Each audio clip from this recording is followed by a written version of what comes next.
नमस्कार, मैं हूं सौरभ और कुरुक्षेत्र में आज हम बात करने जा रहे हैं कि अगर देश में कांग्रेस ना होती तो, अगर कांग्रेस ना होती तो, और ये हम नहीं कह रहे, ये आज प्रधानमंत्री ने कहा है, राज्यसभा में कहा है और राज्यसभा में बताया है कि कांग्रेस अगर नहीं होती, जैसा कि महात्मा गांधी चाहते थे कि कांग्रेस को खत्म कर दिया जाए, भंग कर दिया जाए, तो क्या होता, देश में क्या क्या बुराइयां न होती।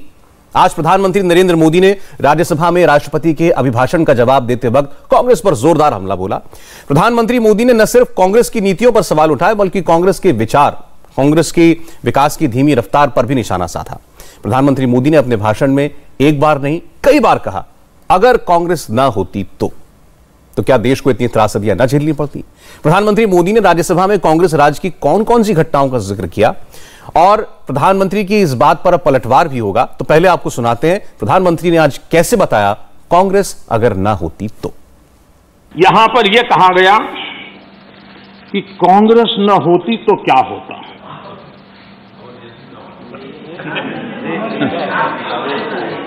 India is Indira, Indira is India, यही सोच का परिणाम है। आदरणीय सभापति जी, मैं जरा बताना चाहता हूं, ये कहा गया है, मैं सोच रहा हूं कि कांग्रेस ना होती तो क्या होता, क्योंकि महात्मा गांधी की इच्छा थी।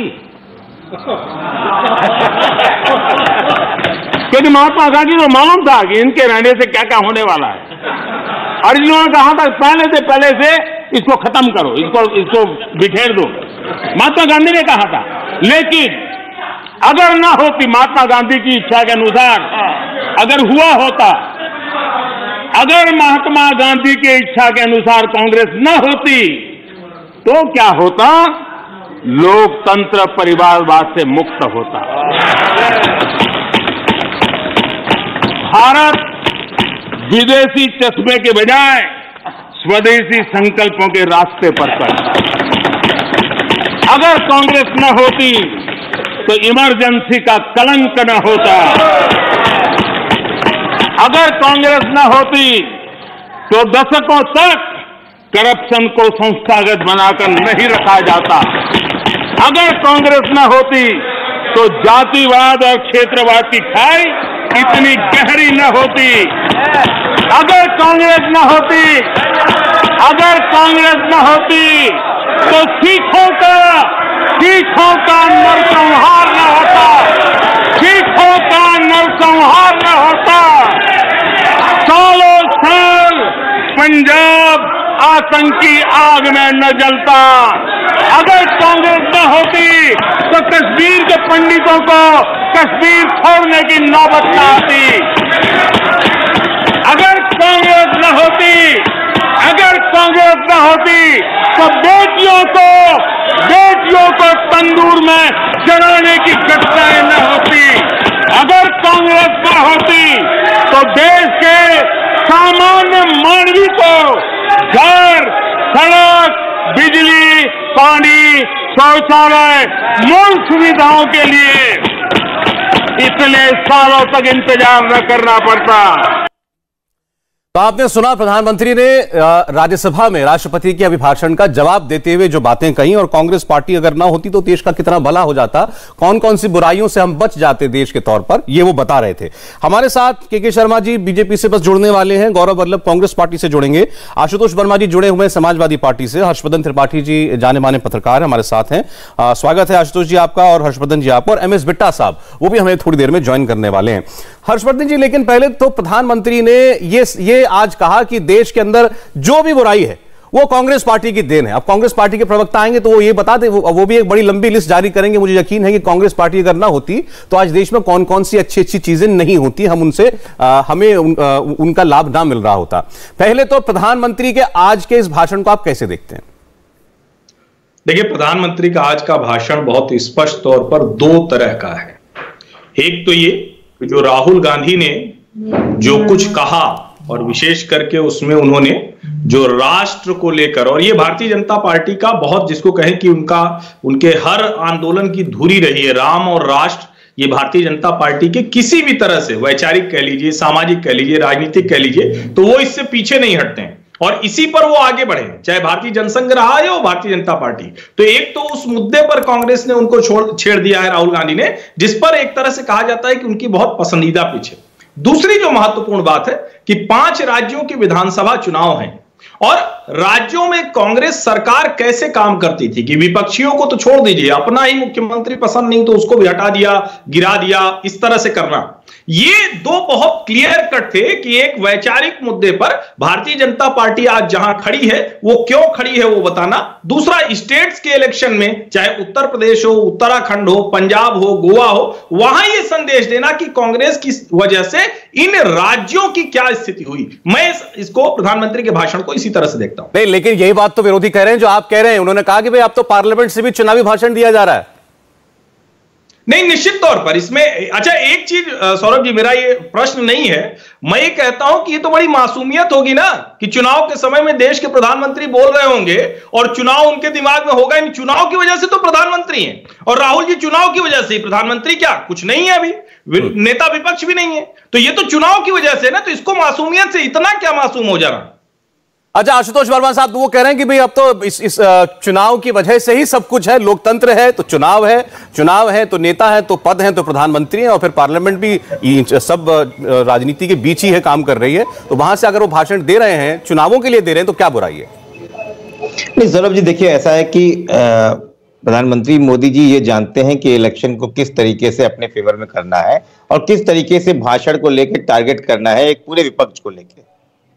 प्रधानमंत्री जी ने एक चुनावी भाषण जो है वो जो संसद में दिया वो एक चुनावी भाषण है। ये ना होता तो वो होता, वो ना होता तो ये होता, लेकिन जो 7 साल से आप हैं, आपने क्या किया देश के लिए? आज देश ये पूछता है कि 7 साल में जो आप कर रहे हो उसका जवाब कौन देगा? आज भी उद्योगपतियों का आपने 7 साल में 10,80,000 करोड़ का जो कर्ज माफ किया है, उसी देश में हंगर इंडेक्स में सबसे बुरी स्थिति में भारत खड़ा हुआ है, उसी देश में। आरबीआई खाली है, जीएसटी 28% है, पेट्रोल डीजल 100 रुपए के ऊपर चला गया है, गैस जो है एलपीजी 950 रुपए का हो गया है, सब्सिडी खत्म, टोल दुगना, रेल किराया दुगना, बैंक का सरचार्ज 4 गुना हो गया है, ईएमआई तक नहीं बंद की गई और हाथ खाली है। आपने देश को क्या दिया?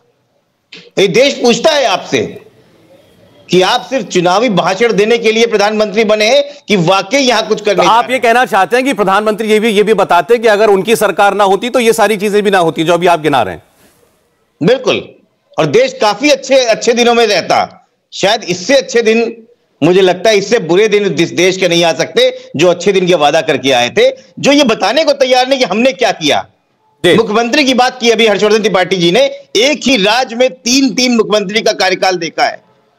यह है आपकी राजनीतिक क्षमता, और बता रहे हैं आपने बहुत अच्छा काम किया है।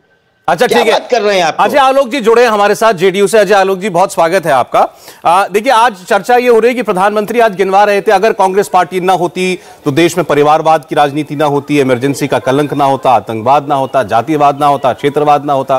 बहरहाल ये उनकी पिच थी आज बोलने की, जिसको हर्षवर्धन जी भी कह रहे हैं कि अगर ये चुनावी भाषण भी है तो क्या बुराई है। और सवाल ये पूछा जा रहा है कि वो ये तो बता दें कि इतने सालों से वो हैं, उनकी सरकार है, तो अगर वो है तो क्या हुआ देश का?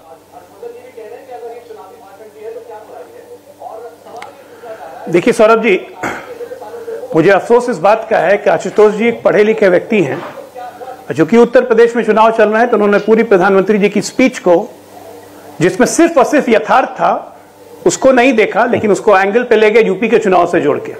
खैर, राजनीतिक व्यक्ति है, उनका काम है अपनी राजनीतिक रोटी सेकना, वो करिए, लेकिन मुलायम सिंह यादव को कृपया करके मत भूलिए, क्योंकि मुलायम सिंह यादव के बारे में भी आज प्रधानमंत्री ने कहा कि मुलायम सिंह यादव जी को कांग्रेस ने कैसे कैसे तंग किया, कैसे कैसे फंसाया, और उसकी सबसे बड़ी दृष्टि है आपके वर्तमान अध्यक्ष, जिनको आय से अधिक संपत्ति में कांग्रेस नहीं फंसाया था जो आप लोग कहते हैं।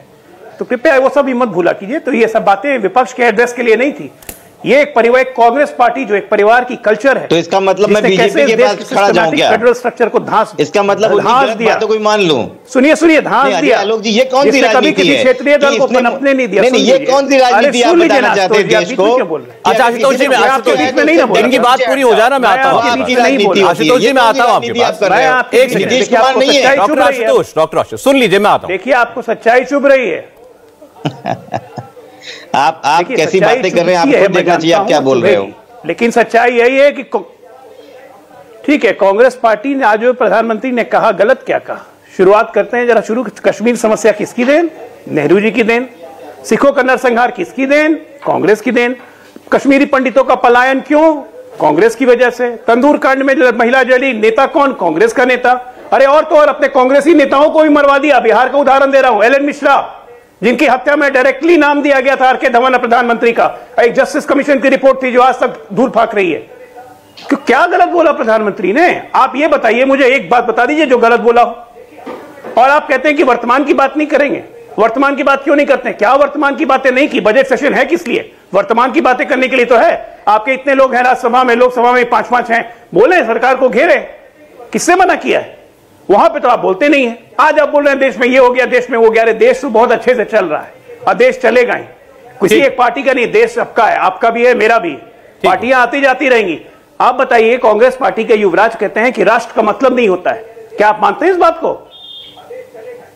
जी, आप बोले राष्ट्र पे सवाल उठाने वालों की तरफदारी करना अपने चुनावी फायदे के लिए। आशुतोष जी कहां तक अगर मैं आपको बताता हूं, हाँ, देखिए किसी भी व्यक्ति की जो उसकी राजनीतिक छवि है वो इस तरीके से देखी जाती है कि उसने देश के लिए क्या किया। प्रधानमंत्री मोदी जी ये बताएं कि उन्होंने सिखाया ये कि बिना चुनाव लड़े कैसे मुख्यमंत्री बना जाता है, कैसे अपने राजनीतिक गुरु को किनारे किनारे करके, चाहे वो लाल कृष्ण आडवाणी जी हो, चाहे केशु भाई पटेल हो, कैसे आप सत्य हथियाते, ये प्रधानमंत्री से सीखना चाहिए। मुख्यमंत्री काल में किस तरीके से गोधरा कांड का हम लोग ने कलंक झेला, फेक इनकाउंटर्स पे नंबर 1 हुआ और पूंजीपतियों से दोस्ती कैसे दी जाती है, ये इन्होंने दिखाया। प्रधानमंत्री काल में नोटबंदी, जीएसटी, देश के प्रमुख और प्रभुत्व गौरवशाली जो पीएसयूज हैं उनको पूंजीपतियों के हाथों में कैसे दिया जाए, ये दिखाया इन्होंने।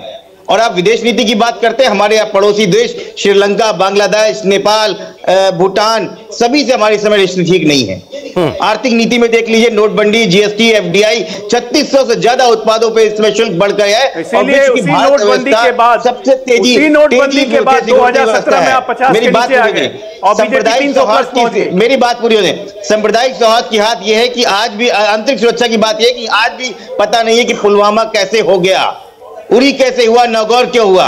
हाँ, जवान मर गए, जवान शहीद हो गए, आज भी आपको नहीं पता आपका सीडीएस कैसे खत्म हो गया है। सामाजिक सौहार्द की बात यह है कि हमारी गंगा जमुना तहजीब तार-तार हो गई है। इसमें आप जनरल साहब को निधन वाली बात क्यों ला रहे हैं डॉक्टर आशुतोष? उसकी तो इंक्वायरी हो चुकी है, इंक्वायरी की जांच, इंक्वायरी की रिपोर्ट आ चुकी है।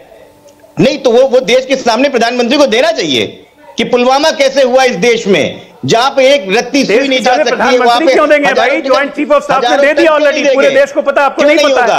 आपने कश्मीर की बात करी, आपको नहीं पता, पूरे देश को पता है।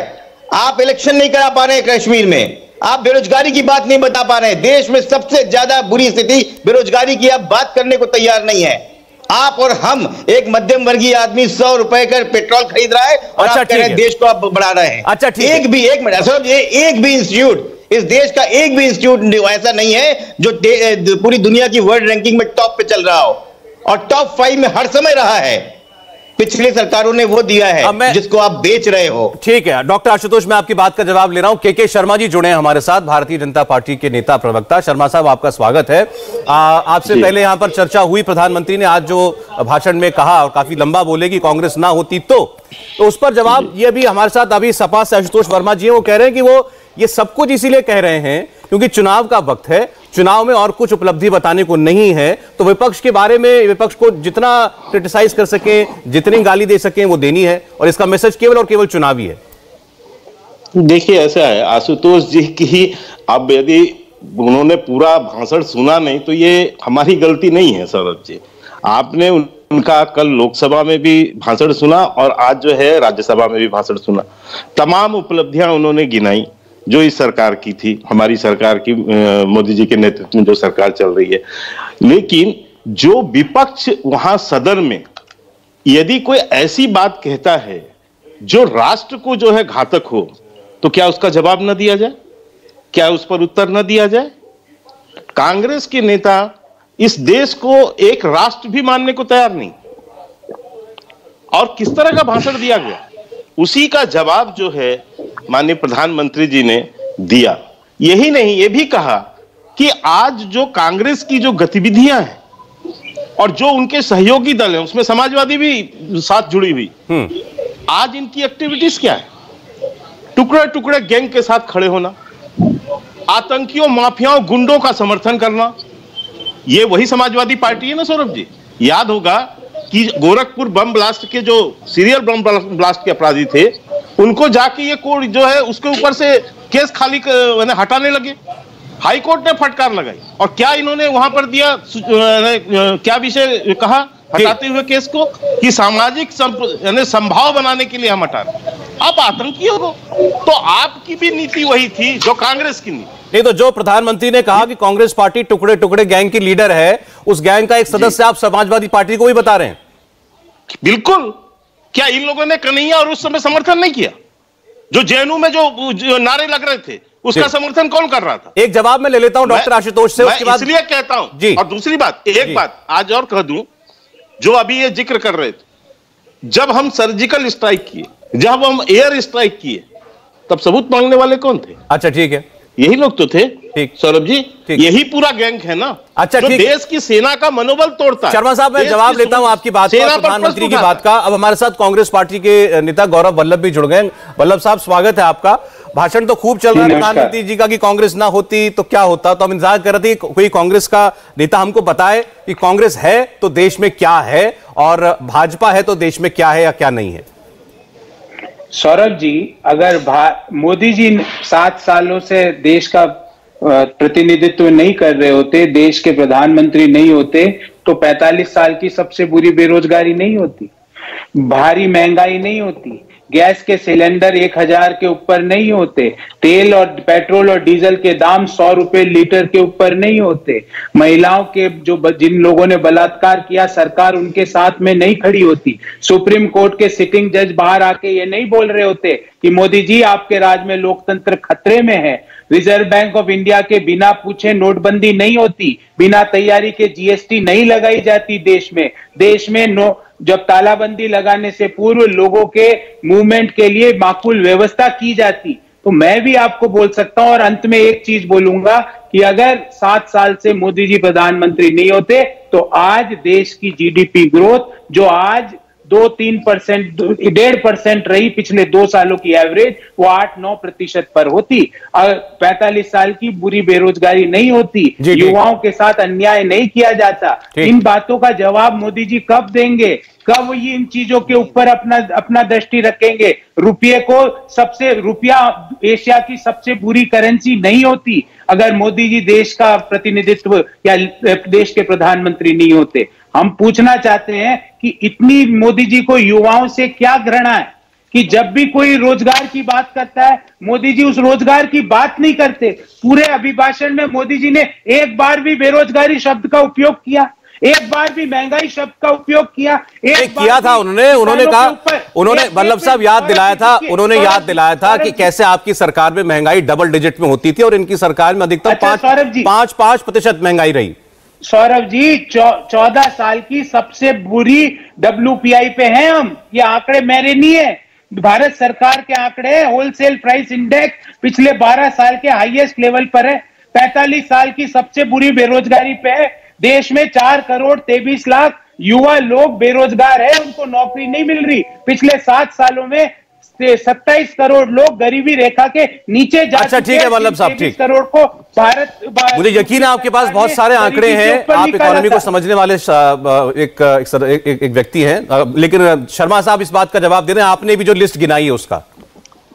नहीं, देखिए सौरभ जी, वो तो अपनी असफलताओं की फहरिस्त गिना रहे हैं गौरव जी। जीएसटी आप नहीं लागू कर पाए तो आपकी विफलता थी, लेकिन अब आपको क्या है, असफलता बताए, यानी अपनी असफलताओं को ही गिना रहे। रही बात, इन्होंने पूरा, मैंने पहले ही कहा कि इन्होंने पूरा भाषण सुना नहीं। उन्होंने महंगाई पर भी माननीय प्रधानमंत्री जी ने बोला है, रोजगार पर भी बोला है, लेकिन जो बड़ी बात थी, बड़ी बात यह थी क्योंकि जिस तरह से कांग्रेस आज जो है देश में बांटने की नीति अपना रही है, विभाजनकारी नीतियों को जो है बल दे रही है, और उन तत्वों को बढ़ा रही है। आपने देखा किस ढंग से उस दिन इनके नेता लोकसभा में तमिल सेंटिमेंट को जो है जगा रहे थे, यानी उसे आक्रोशित कर रहे थे। तो इस तरह से देश के अंदर आज आपको जनता ने नकार दिया है, आज आपको जनता ने यदि स्थान नहीं दिया है तो आप क्या करेंगे? आप देश तोड़ने वाली गतिविधियों पे जुड़ जाएंगे। जो आपकी पुरानी आदतें हैं। आपने यही तो किया, वही माननीय प्रधानमंत्री जी ने गिनाया ना कि क्षेत्रवाद का जहर आपने बोया, जातिवाद का जहर आपने बोया, आपने देश में इमरजेंसी लगा के जो है लोकतंत्र की हत्या कर दी, आपने जो है सिखों का नरसंहार करवाया, आपने जो है कश्मीरी पंडितों का पलायन, यदि आप जम्मू कश्मीर में उस समय आतंकवाद को रोकने नहीं देते तो क्या वहां से पलायन होता? तो जो आपके कुकर्म थे उन्हीं को याद दिलाया। अच्छा ठीक है, देखिए ये बात तो ठीक है कि प्रधानमंत्री ने जो भी भाषण दिया वो राहुल गांधी के भाषण का एक तरीके से जवाब था, गौरव वल्लभ साहब। और उसमें सबसे बड़ी बात जो अभी के शर्मा जी बता रहे थे, इस पर अभी तक लोग बहस कर रहे हैं कि राहुल जी ने जब वो एक डिबेट छेड़ दिया nation versus union of states, तो आप देश की एकता अखंडता पर ही प्रहार कर रहे हैं। पहली बात तो ये कहा जा रहा है उनके लिए, उनके भाषण के बारे में। फिर वो अपने भाषण में ही यूनियन ऑफ स्टेट्स के साथ साथ कई बार नेशन शब्द का उपयोग उन्होंने खुद अपने ही भाषण में किया। कॉन्स्टिट्यूशन के अंदर भी जहां यूनियन ऑफ स्टेट्स लिखा है तो नेशन शब्द का भी उल्लेख कई जगह किया गया है, लेकिन राहुल जी ने जिस तरीके से सिलेक्टिवली उसका उपयोग किया, उससे उन पर यह आरोप लग रहा है कि वो विभाजनकारी सेंटिमेंट को हवा दे रहे थे। वो नहीं दे रहे सौरभ जी, ऑक्सफैम की रिपोर्ट दे रही है। वो रिपोर्ट क्या कहती है कि 84% हिंदुस्तान के लोगों की पिछली साल आय घटी है और मोदी जी के दो मित्रों की आय 23 लाख करोड़ से 53 लाख करोड़। बीच में नहीं। अच्छा वो नहीं बोल रहे, लेकिन मैं बोल रहा हूं। अच्छा एक सेकंड वो नहीं शर्मा साहब आप ना बोलिए, लेकिन पहले इसका जवाब दीजिए ना। पहले उन्होंने जो बोला एक बार एक्सप्लेन तो कीजिए। मैं सौरभ जी यही तो कह रहा हूं कि एक नेशन जो हम लोग हैं, आप लोग हैं, आपके करोड़ों दर्शक हैं जिनकी आय घटी है, और दूसरे वो लोग हैं 142 लोग खरबपति जो मोदी जी के संरक्षण में जिनकी आय 23 लाख करोड़ से 7 लाख करोड़ हो गई।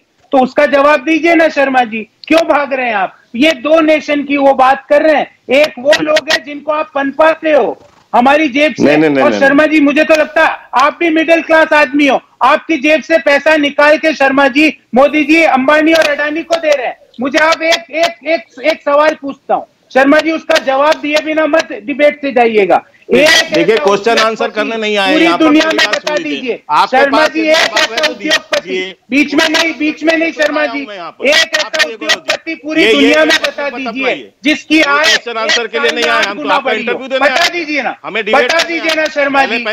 प्रधानमंत्री के आज राज्यसभा में कांग्रेस ना होती तो वाले भाषण पर हम कुरुक्षेत्र में आज चर्चा कर रहे हैं। प्राइमरीली बहस वैसे तो बीजेपी कांग्रेस के बीच की है, लेकिन समाजवादी पार्टी का आशुतोष वर्मा यहां बैठे हैं, उन्होंने कहा कि ये चुनावी भाषण था। आपको जवाब के शर्मा जी ने दिया कि वो जो टुकड़े टुकड़े गैंग का लीडर कांग्रेस पार्टी को बताते हैं प्रधानमंत्री, उसके एक मेंबर आप भी हैं। नहीं देखिए के शर्मा जी से इससे ज्यादा उम्मीद भी नहीं कर सकता हूं मैं। बात इस बात की हो रही कि प्रधानमंत्री कहना क्या चाह रहे थे। मैं मांग करता हूं भारतीय जनता पार्टी और प्रधानमंत्री से कि इस देश में जो महंगाई चल रही है इस पे एक श्वेत पत्र प्रस्तुत करें और ये बताएं कि किस तरीके से 2014 में 780 करोड़ की भारतीय जनता पार्टी 4850 करोड़ की बन गई है, और चाय बेचने वाला 130 किलो की जो चाय देते थे वो आज 500 रुपए किलो की चाय बेच रहे हैं। जो जिसमें पकौड़े तलने के लिए तेल देते थे वो 200-250 रुपए लीटर मिल रहा है। एक श्वेत पत्र इसका भी तो दिया करें। कांग्रेस ने क्या किया? आज भी आपकी राजनीति कांग्रेस को और पिछली सरकारों को कोसने में जा रही है। ये दुर्भाग्य इस देश का। आपने क्या किया ये नहीं बताया। आपने टुकड़े टुकड़े गैंग का शब्द दे दिया। वो शब्द वाकई बहुत ही जाहिलियत बना दिखाता है कि टुकड़े टुकड़े गैंग करने वाला वो व्यक्ति आपका देश का था, और आपको अगर इतनी देशद्रोही की प्रॉब्लम थी तो उसके ऊपर एक केस आप फाइल नहीं कर पाए, लेकिन उस पर आप राजनीति चमकाने से नहीं पूछते हैं। सौरभ जी पिछले 10 सालों में 11,000 लोगों के ऊपर राजद्रोह का मुकदमा लगा है जी, 11,000 लोगों को, जिसमें से 65% मामले 2014 के बाद में। और ज्यादातर वो लोग कौन है पता है सौरभ जी? सौरभ जी वो पत्रकार हैं, वो छात्र हैं, वो विपक्ष के नेता हैं, लेखक हैं, प्रोफेसर हैं। क्योंकि भारतीय जनता पार्टी को पढ़े लिखे नहीं चाहिए, उनको कुछ सूझबूझ देने वाले नहीं चाहिए। ठीक है सर, उनको भक्त चाहिए, भक्त। अच्छा ठीक है, उनको उनकी हाँ में हाँ मिलाने वाले चाहिए। मुझे अजय आलोक जी बोल रहे थे और गौरव वल्लभ जी को जवाब दे रहे थे कि उन्होंने बेरोजगारी पर भी बोला, महंगाई पर भी बोला, कैसे आप ही की पार्टी के नेता इस सरकार की पीठ ठोक रहे हैं, और ये भी कहा साथ साथ कि प्रधानमंत्री भी चाहते हैं कि एक मजबूत विपक्ष रहे, लेकिन आपका नेतृत्व कमजोर है, तो इसमें उनकी क्या गलती? सौरभ जी और अजय जी, मैं आप दोनों से एक सवाल पूछता हूं। अजय जी, आप भी एक मध्यम आय वर्गीय व्यक्ति है जितना मैं आपको जानता हूं, क्या आपकी आय पिछले साल बढ़ी के घटी? अजय जी उसका जवाब दीजिए। और अनफॉर्चुनेटली अजय जी क्या हुआ, आपकी मेरी सौरभ जी की तीनों की आय घटी, नहीं, अब आप मेरे को देखिए गौरव साहब, मेरी कंपनी एक बहुत रेप्यूटेड और वेरी वेल रन कंपनी है। मैं बता रहा हूँ एक बात, वैसे आपने कहा तो मैं बता रहा हूँ, हमारे यहाँ रेगुलर अप्रेजल्स और इंक्रीमेंट्स होते हैं और मेरे हुए हैं। चलिए आपको हटा देता हूँ, पर अजय जी आपकी और मेरी आय नहीं घटी, और हम जैसे 84% देशवासियों की आय नहीं घटी अजय जी, पर अंबानी और अडानी की 8 गुना और 2 गुना हो गई। अब मैं के शर्मा जी से मैंने ब्रेक के पहले पूछा था कि शर्मा जी एक ऐसा उद्योगपति बताओ अंबानी और अडानी के अलावा जिसकी आय एक साल में 8 गुना हुई हो, बताओ ना के शर्मा जी, मैं सुनना चाहता हूं। फिर अजय जी ने बेरोजगारी का आंकड़ा दिया। अजय जी आप तो विद्वान आदमी हो, डॉक्टर हो, 2012 में बेरोजगारी की दर साहब ने दिया, चिदम्बरम साहब ने दिया, मैंने नहीं दिया। अजय जी मैंने नहीं दिया, आपके नेता चिदम्बरम साहब ने राज्यसभा में दिया। अजय जी सुन तो लीजिए, बेरोजगारी की दर अजय जी 2012 में 2% थी, जो कोरोना के पूर्व 6.5% पर आ गई। तो कुछ तो ऐसी कारस्तानी होगी, इसीलिए तो मैं कह रहा हूं कि मोदी नहीं होते तो 45 साल की सबसे बुरी बेरोजगारी नहीं होती। अच्छा ठीक है, तो आज इतनी बड़ी महंगाई नहीं होती, महिलाओं के ऊपर अत्याचार नहीं होता। अच्छा वल्लभ साहब, अब चूंकि अब सबको मुझे मौका देना है, आपने के शर्मा जी का नाम लिया। शर्मा साहब मुझे 1 मिनट दीजिएगा, त्रिपाठी जी बहुत देर से इंतजार कर रहे हैं। 1 सेकंड, आप क्योंकि आंकड़ों की बात है, अर्थव्यवस्था की बहुत बातें हैं, तो ये बिजनेस जर्नलिस्ट हैं हर्षवर्धन जी, तो वो बेहतर जवाब देंगे। हर्षवर्धन त्रिपाठी नहीं बोला, हर्षवर्धन जी। मैं सिर्फ 1 मिनट ही मुझे चाहिए सौरभ जी। सबसे पहले तो ये कि चूंकि लोगों का स्मृति लोप हो जाता है और बड़ी अनएम्प्लॉयमेंट रेट की चर्चा है, चूंकि मई जून में 2021 में 14% के ऊपर चला गया अनएम्प्लॉयमेंट रेट। अब चूंकि ये गौरव वल्लभ भी जानते हैं, सभी लोग जानते हैं, लेकिन प्रवक्ता हैं तो कई राजनीतिक उसमें रहते तो भूल जाते हैं। 1999 से 2019 तक जो नियमित प्रतिवर्ष का अनएम्प्लॉयमेंट रेट रहा है वो 5.49 से लेके 5.27 रहा है। 2008 और 2019 सिर्फ 2 वर्ष रहे हैं जिसमें 5.28 और सबसे कम अगर कहेंगे तो 5.27। चूंकि फैक्ट है तो इसको वल्लभ साहब भी झुठला नहीं पाएंगे। 2020 वो वर्ष था जब अनएम्प्लॉयमेंट रेट 7.1% हुआ, लेकिन वो कब हुआ? जब दुनिया भर में फैक्ट्री बंद थी, भारत सरकार ने तो तय करके कहा था 4 महीने के लिए बंद कर दिया, नंबर 1। नंबर 2, अभी जब मैं सोच रहा था कि रसोई गैस के आंकड़ों पर बात होती है तो 1 जनवरी 2014 की विज्ञप्ति सरकार की मेरे सामने आ गई। दिल्ली में 1041 से 250 रुपया सिलेंडर बढ़ गया था, यानी 1250 के ऊपर जब मोदी जी सरकार में आए थे मई 2014 के पहले, उसके पहले के एलपीजी का रेट था। ये हुए 2 आंकड़े, महंगाई और एलपीजी, बेरोजगारी और एलपीजी। अब तीसरा महंगाई दर 2009 से 2013 पिछले कई दशकों में सबसे ज्यादा महंगाई दर रही है। 13 और 14% तक की महंगाई दर यूपीए 2 में गई है। एनडीए में 2020 तक महंगाई दर का आंकड़ा 6-7% के ऊपर कभी नहीं गया है, और अभी जो महंगाई दर गई है वो इसी चाइनीज वायरस काल में गई है। ये है फैक्ट, बाकी नेताजी लोग भिड़ते रहे। अभी कितनी है महंगाई ये बताइए, और महंगाई है या नहीं ये बताइए। नहीं अभी है, अभी निश्चित तौर पर है, अभी है महंगाई। और मैंने तो आपको वो भी आंकड़ा बताया ना, मई जून में अनएम्प्लॉयमेंट रेट 14% चला गया था, मई जून 2021 में। लेकिन अभी फिर से जब हम जहां बैठे हुए हैं तो जनवरी में वो 7 और 6% आ गया है, कम हो गया मतलब।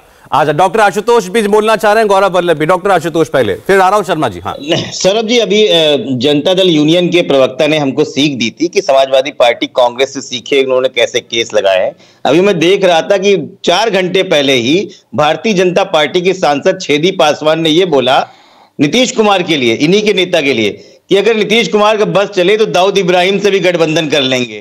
तो दूसरों पर सीख देने से पहले जरा अपने आप के देखिए आपके लोग क्या कर रहे हैं, नंबर 1 चीज। दूसरी चीज ये है कि महंगाई की बात सब करते हैं, सीनियर जर्नलिस्ट हैं, लेकिन लेबर फोर्स प्रोडक्शन रेट की बात खा जाते हैं, क्योंकि ये थोड़ा गूढ़ विषय होता है, उसको लोग समझते नहीं है कि महंगाई बोलना बहुत आसान काम है। जैसे योगी आदित्यनाथ कहते हैं ना 14% ही, 4% ही, लेबर फोर्स प्रोडक्शन रेट जो होता है जिससे महंगाई दर होती है वो सब खा जाते हैं क्योंकि वो सूट नहीं करता है। असल में विश्व बैंक ने बताया है कि आज भारत के ऊपर 42.5 लाख करोड़ रुपए का कर्ज है भारत के ऊपर। इसका मतलब औसत हर भारतीय के ऊपर पिछले 7 सालों में सबसे ज्यादा कर्ज लगभग प्रति व्यक्ति 30,776 रुपए है। यह है भारत की 7 साल की उपलब्धि माननीय मोदी जी की। और ये पूरा देश देख ले कि 30,000 लोग कितना कमाते हैं महीने में।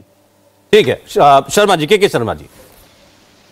देखिए सौरभ जी, एक बात मैं कहूंगा, जो बाकी रोजगार और मैंने महंगाई और इस पर तो हर्षवर्धन जी ने अपने विचार रखे, लेकिन एक बात मैं कहूंगा बहुत दावे के साथ में, गौरव जी की एक बात सच है, किसी की आय घटी हो ना घटी हो, कांग्रेसियों की आय तो पिछले 7 साल से घट गई, क्योंकि दलाली ये कर नहीं सकते। अब इनके भ्रष्टाचार का पैसा जो ये लूटते थे देश से, वो आय इनको अब हो नहीं रही है। 2 ही तरीके थे इनके पास। इसीलिए माननीय प्रधानमंत्री जी ने नेहरू काल से चालू किया। पहला घोटाला जीप घोटाला, यही कहा ना माननीय प्रधानमंत्री जी ने कि यदि कांग्रेस नहीं होती तो भ्रष्टाचार नहीं होता। भ्रष्टाचार और कांग्रेस ये पर्याय हैं एक दूसरे के। शुरुआत से जीप घोटाले से लेके जल थल नभ ऐसा कोई क्षेत्र नहीं छूटा जिसपे जो है कांग्रेस ने भ्रष्टाचार नहीं किया। और 2014 की सरकार, सौरभ जी आप जानते ही हैं कि भ्रष्टाचार एक महत्वपूर्ण मुद्दा था उस समय, जो इनकी सरकार गई उस समय। लेकिन आज माननीय प्रधानमंत्री जी ने एक और महत्वपूर्ण बात बोली, जो आज आपकी डिबेट में भी मुझे देखने को मिल रहा है। उन्होंने कल कहा कि इनके एक सज्जन है, वो कह के तो चले जाते हैं, झेलना इनको पड़ता है, जवाब नहीं होता इनके पास। वही हाल आज गौरव वल्लभ जी का है। डिबेट आप जो कर रहे हैं उस पे उनकी जवाब नहीं निकल रही, उस पे एक शब्द नहीं बोल पा रहे।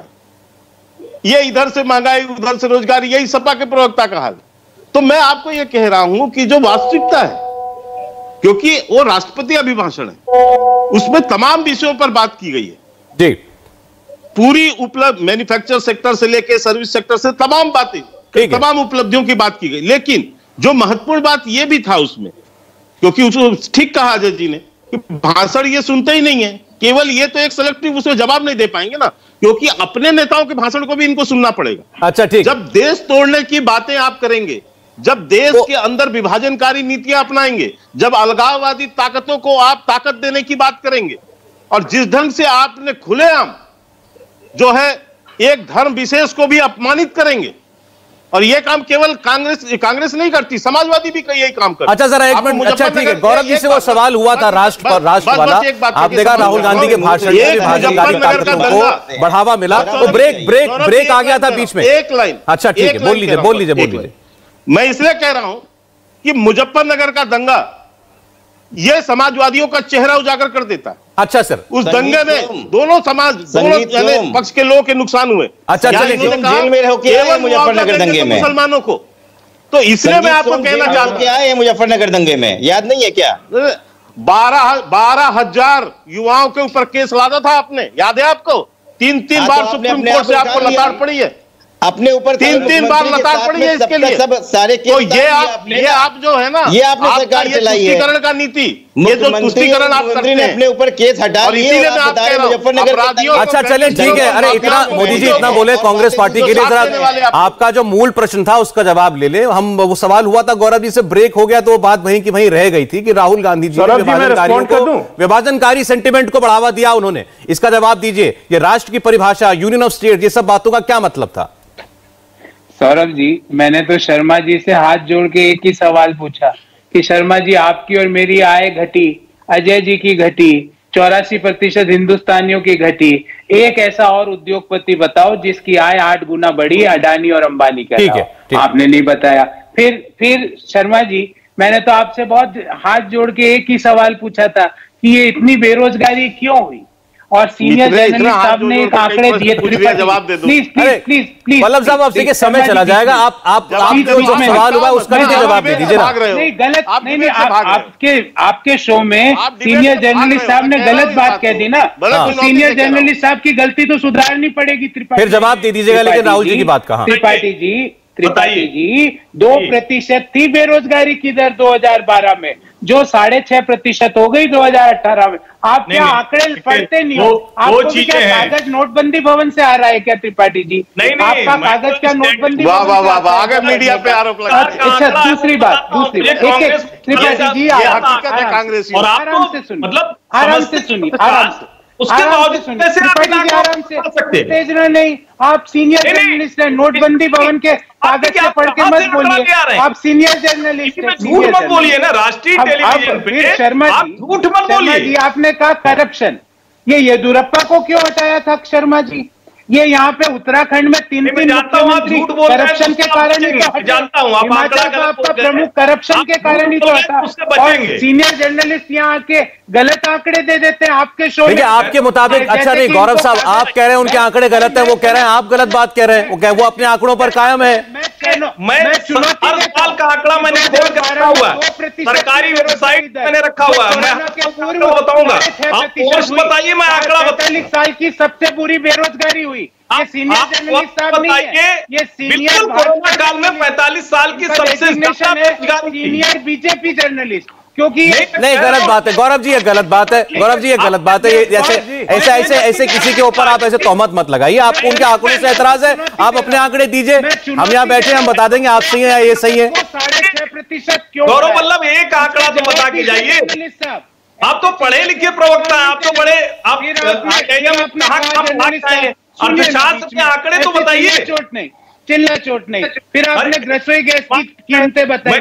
2014 में 412 रुपए था रसोई गैस सिलेंडर। चलिए ठीक है गौरव जी, अब मेरे पास समय खत्म हो गया है। बात आंकड़ों की थी, तो अगर आपको इनके आंकड़ों पर भरोसा नहीं है तो एक दिन आंकड़े तीनों लोग लेके बैठेंगे और फिर जज कर लेंगे। लेकिन आज तो इस समय इतना ही था। सौरभ जी, ये मैं बता रहा हूँ, स्टैटिस्टिक्स डिपार्टमेंट में हम में से कोई भी सर्च कर सकता है। 1999 से लेकर 2020 तक के आंकड़े आपको बड़ी आसानी से उपलब्ध हो जाएंगे और ताजा आंकड़े भी मिल जाएंगे। हर्षवर्धन जी बहुत शुक्रिया। लेकिन फिलहाल आपका आशुतोष वर्मा जी, के शर्मा साहब हमारे साथ रहे, और अजय आलोक जी बहुत धन्यवाद आपका। इंडिया टीवी हर वक्त हर जगह डाउनलोड करने के लिए सर्च करें India TV news Google play store या ऐप स्टोर पर।